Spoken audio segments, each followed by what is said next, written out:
बेलियो तुसी देख रहे हो पंजाबी प्रचार टीवी। मैं अमीया आसफ अली ते इस टाइम मैं तुहानू इत्थे जन्म स्थान ते किसी सरदार नाल नहीं मिलाउण लगा, बल्कि मैं एक बड़ी मशहूर शख्सियत नाल तुहानू मिलाउण लगा। वकार भिंडर यूट्यूबर आ गए। कैसा लग रहा भी इत्थे? बहुत वधिया लग रहा। असीं रात दे इत्थे आए कल दे। साडे सरदार भरा काफ़ी इंडिया तो आए ने, उन्हां नूं मिल के वधिया लग रहा।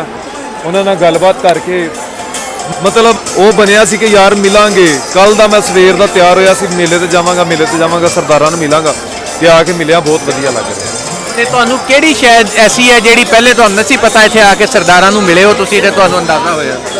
मैनू इत्थे आके पता लगा कि सरदार जिहड़े सी असीं इन्हां बारे गल्लां सुणदे सी कि सरदार इंज दे ने, सरदार इंज दे ने, ते पर आके इन्हां नूं मिले आ। ये बिल्कुल साडे भरावां तरह ने। वो सानू मिल के बड़े खुश होंदे ने कि सानू मिलन आए ने, असीं उन्हां नूं मिल के बहुत खुश होंदे आ। इंज च किहड़ी गल हुंदी है? मतलब उंज दियां गल्लां बनी, सरदारां दे लतीफे बने सी, मशहूर सी, ते उंज दी कोई गलबात नहीं है। साडे नाल एक सरदार साहब ने इत्थे किते खड़े होने ने, सुबह दे USA तो आए ने।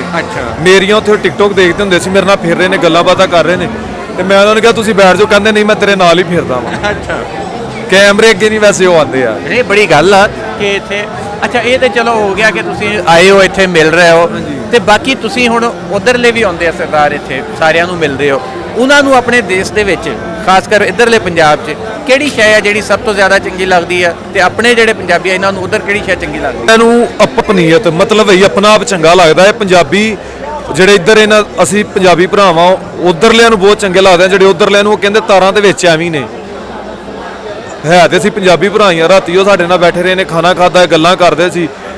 ਅੱਗੇ ਮੈਂ ਸੋ ਜਾਂਦਾ 9-10 ਵਜੇ ਰਾਤੀ ਅਸੀਂ ਸਾਰੀ ਰਾਤ ਜਾਗਦੇ ਰਹੇ, ਨੀਂਦਰ ਹਲੇ ਵੀ ਨਹੀਂ ਆ ਰਹੀ, ਤੇ ਫਿਰਦੇ ਪਏ ਆ ਸਿਰਫ ਇਹਨਾਂ ਦੀ ਵਜ੍ਹਾ ਤੋਂ ਹੀ। ਇਹਨਾਂ ਨਾਲ ਗੱਲਾਂ ਬਾਤਾਂ ਕਰਦੇ ਪਏ। ਮੈਨੂੰ ਇਹਨਾਂ ਨਾਲ ਪਿਆਰ ਹੈ, ਉਹਨਾਂ ਨੂੰ ਸਾਡੇ ਨਾਲ ਪਿਆਰ ਆ। ਜ਼ਮਾਨੇ ਵਾਸਤੇ ਲੱਖ ਬੁਰੇ ਹੋਣ, ਸਾਡੇ ਨਾਲ ਤੇ ਚੰਗੇ ਨੇ।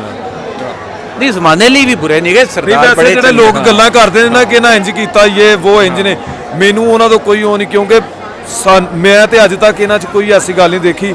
ਇੰਡੀਆ ਤੋਂ ਬੜੇ ਆਏ ਨੇ, ਯਕੀਨ ਮੰਨੋ ਇੰਨੇ ਕੋ ਖੁਸ਼ ਸਾਡੇ ਵਾਸਤੇ ਉਹ ਕਾਜੂ ਦੀ ਬਰਫੀ ਲੈ ਕੇ ਆਏ ਨੇ ਰਾਤ। बहरहाल जी बड़ी सोहनी गलबात की वकार भाई ने। जी असल गल उही है कि अपनाईयत उही है साडी पंजाबीयत वाली, पंजाबी होने वाली, पंजाबियों की जी सांझ है।